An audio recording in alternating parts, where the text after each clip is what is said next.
Back to another episode for geography lessons. Today we're going to discuss economic geography. Now in our previous episode we also looked at economic geography, but we focused on the primary activities that create economic development in South Africa. And we look in particular to farming and mining. But in today's lesson we're going to have a look at the secondary economic activities. Now these activities involves the processing and manufacturing of goods. Now, this is quite a very important sector to South Africa's economy. Now, I'm going to give you two examples over here.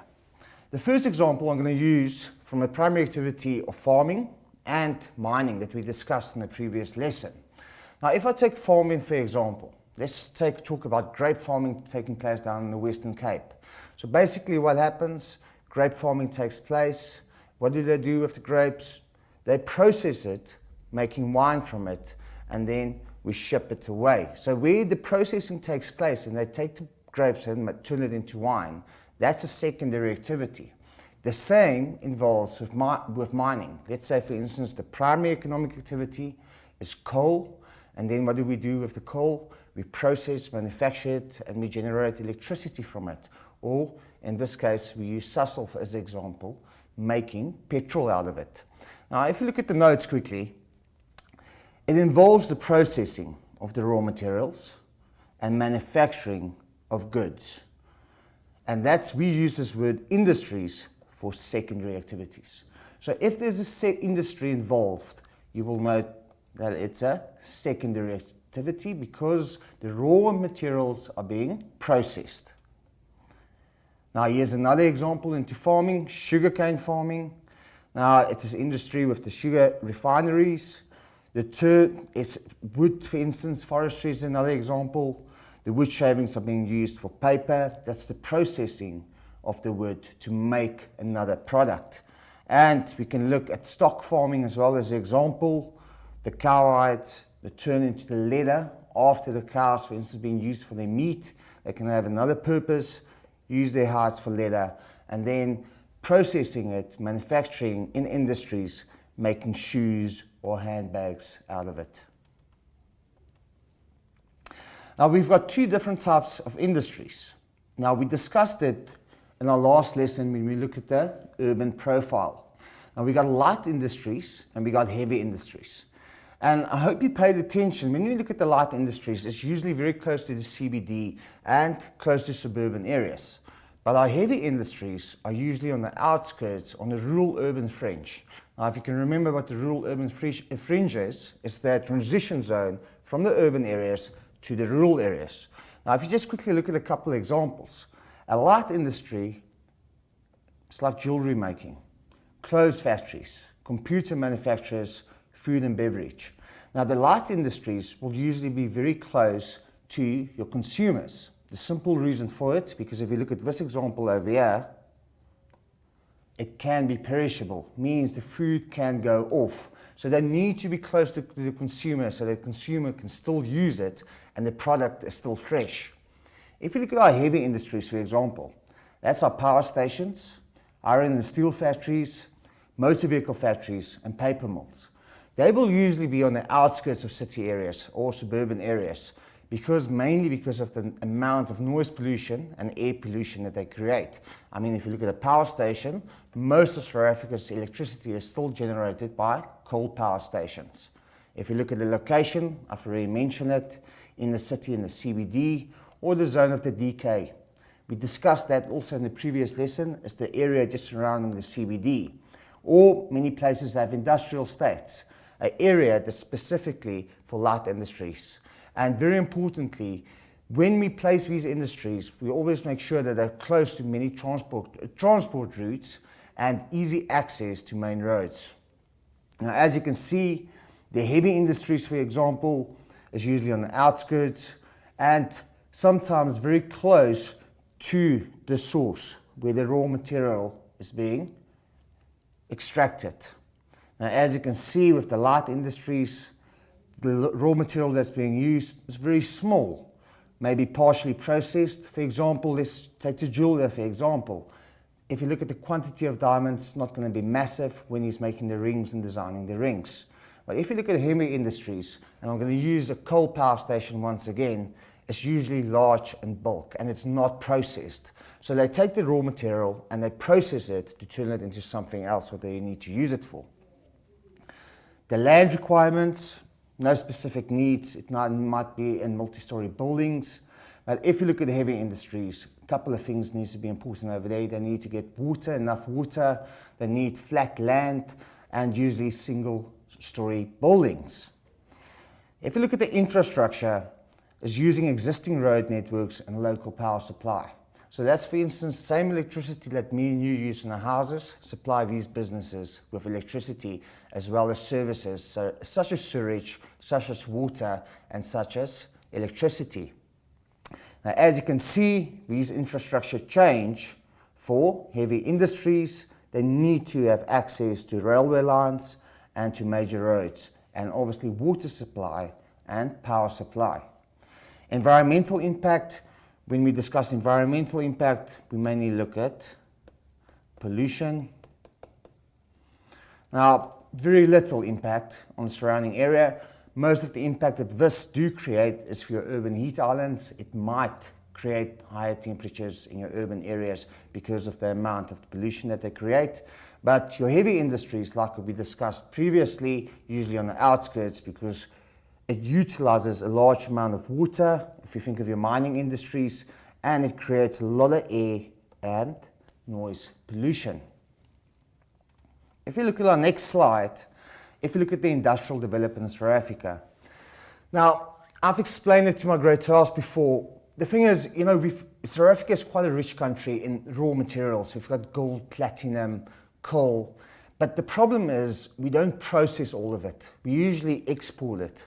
So in future, South Africa needs to develop, process. We need to create a secondary market. We need to create a bigger secondary market.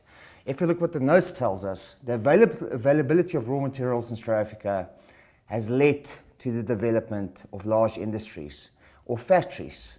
So what we do is we either finish the raw material products or we leave it semi-finished so that the final product can be manufactured somewhere else.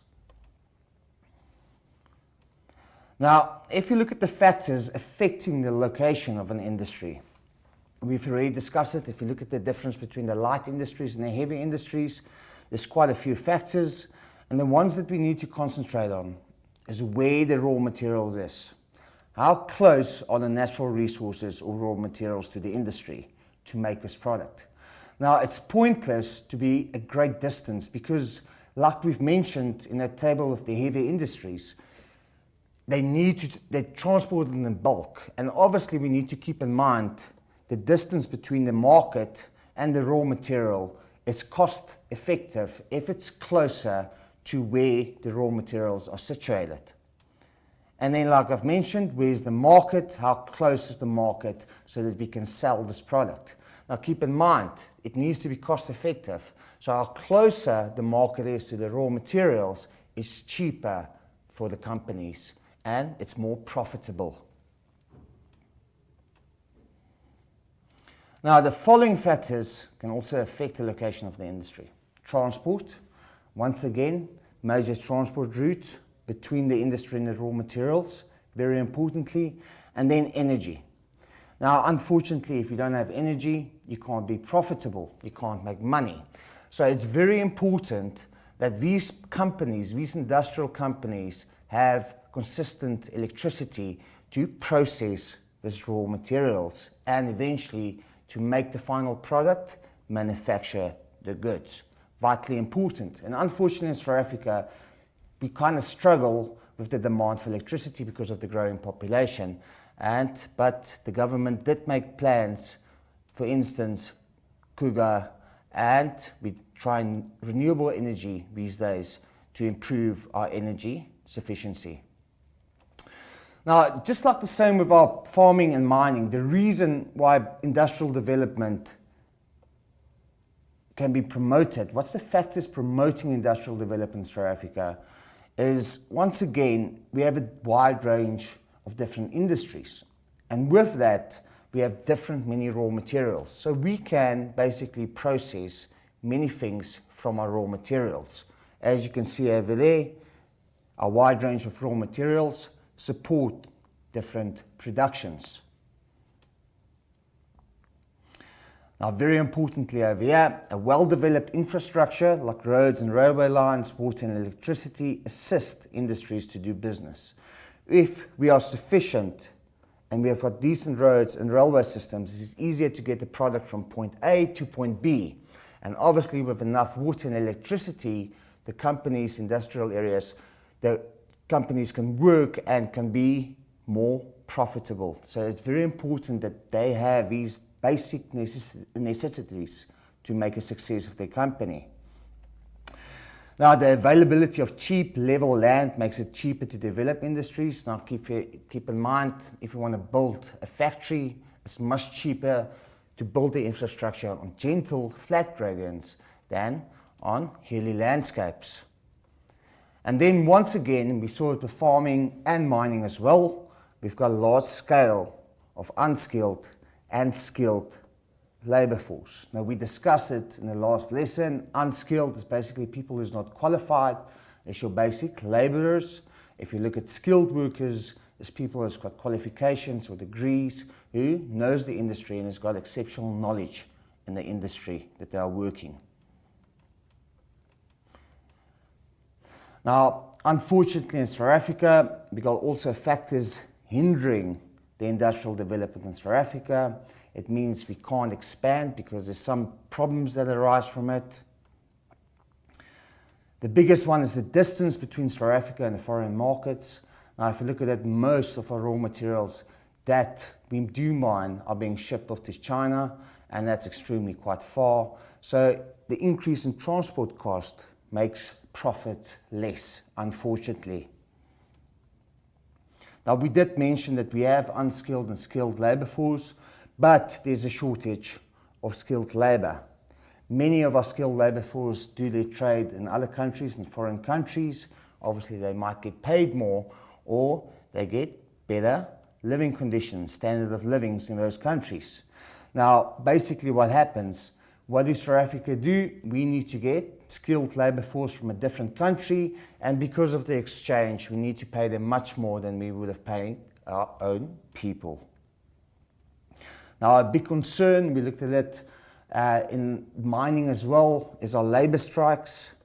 Now, the strikes not only taking place in our primary economic activities, but also secondary economic activities. And unfortunately, if people do not work, people are unproductive, and that means there's going to be an increased cost to make more money. And then another problem in South Africa, there's a shortage of water and electricity, but our government did make future plans so that this is not going to disadvantage us in the future. Now, what's the importance of industrial development in South Africa? Now, first of all, same with the primary economic activities. It provides jobs. It decreases unemployment in our country. And most importantly, we can make money off it. Foreign exchange, for instance, exporting our raw materials, that means income for the country. Now, that income in the country can improve services for all of us. Now, as you can see over here, industries provide more and higher paid employment opportunity for the population and increase the standard of living for the population. Now, when I'm talking about standard of living, provide decent services. For instance, providing electricity, providing clean drinking water, and providing good infrastructure such as roads and railway lines and public transport necessities. Furthermore, it increases the money from rates and taxes, very importantly, so the government can spend it in better infrastructure, like I've just mentioned, and other facilities. When I talk about other facilities, that includes schools as well. Now, the employment of people in these industries, especially secondary industries, it's more kind of skilled workers. So basically, if you do get employed by the secondary industry, the chances are very good that you're going to be taught a skill and you're going to gain experience. And at this turn, it leads to new technology. So it will make our unskilled labours, skilled labours. And at the end of the day, like we've mentioned in the first point, when I talk about other facilities, industrial growth will lead to the improvement in services and facilities. And that's basically looking after the population of the country. Now, South Africa have 4 main industrial regions in South Africa. Now, the first one is PWV. PWV stands for Pretoria Witwatersrand Vereniging, or in short, the Gauteng province. Now, it's the largest industrial region in South Africa. And later in this lesson, we're going to discuss the impact that this small area in South Africa have on our economy. Now, first of all, the reason why it's so successful, because it's got a large market. Most of your biggest markets are situated in the PWV Gauteng area. There's plenty of skilled and unskilled labor. There's many different kinds of raw materials surrounding the area. Well-developed transport routes.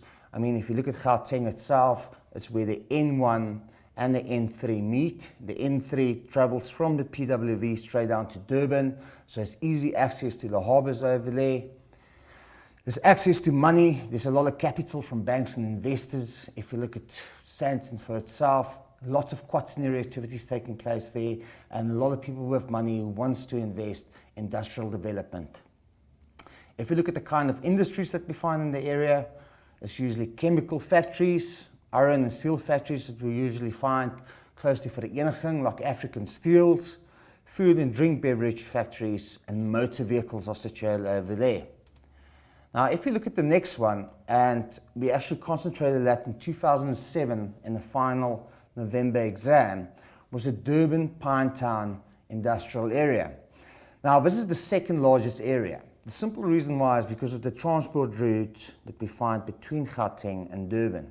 Now, these heavy industries have access to this transport routes, and it makes it easier. Now, very importantly, if you look at Durban, and we're going back to settlement, it's a break of bulk point.